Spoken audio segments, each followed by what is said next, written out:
18 सितंबर 2016 को उरी में 4 आतंकियों ने भारतीय सेना के एक काफिले पर हमला किया, जिसमें भारतीय सेना के 19 जवान शहीद हुए। इस हमले की जिम्मेदारी पाकिस्तान में स्थित एक radical Islamic terrorist organisation Jaish e Mohammed ने ली थी।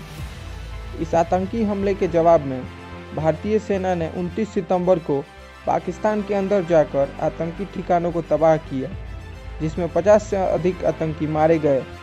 इस हमले को अंजाम दिया था भारतीय सेना के सबसे elite commando para special force ने।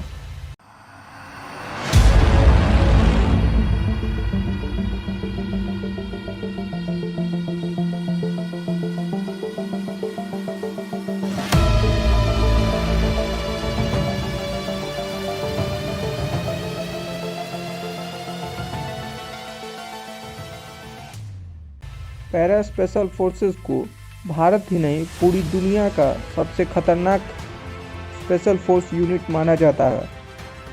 भारतीय सेना के पैरा रेजिमेंट की स्थापना आज़ादी से पहले साल 1941 में ही हो गई थी, लेकिन 1965 के चाइना के साथ हुए युद्ध के बाद एक स्पेशल कमांडो यूनिट की ज़रूरत महसूस हुई।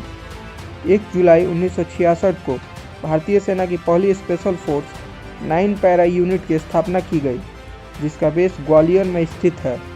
पैरा कमांडो बनने के लिए 90 दिनों की कठिन ट्रेनिंग दी जाती है। इसकी कठिनाई का अंदाज़ा इसी बात से लगाया जा सकता है कि कुछ ही सैनिक इसे सफलतापूर्वक पूरा कर पाते हैं। इस प्रशिक्षण के दौरान जवानों के मानसिक, शारीरिक क्षमता और इच्छा शक्ति का जबरदस्त इम्तिहान लिया जाता है। इसके दौरान दिन भर में जवानों को पीठ पर 30 किलो सामान, जिसमें हथियार व अन्य जरूरी साजो सामान शामिल होते हैं, उसे उठाकर 30 से 40 किलोमीटर की दौड़ लगानी होती है। पहले कैडेट्स IMA और OTA से चुने जाते हैं और कमीशन होने के बाद 5 साल तक स्पेशल फोर्स के लिए वॉलंटियर कर सकते हैं। प्रोबेशन पीरियड और पैरा ट्रूपर के बाद चयनित उम्मीदवार स्पेशल फोर्स के लिए आवेदन कर सकते हैं। कठिन ट्रेनिंग के बाद 1 साल तक हॉस्टाइल जोन में सेवा देनी होती है, जिसके बाद इन्हें बलिदान बैच दिया जाता है। भारतीय पैरा स्पेशल फोर्स द्वारा इस्तेमाल किए जाने वाले प्रमुख हथियार हैं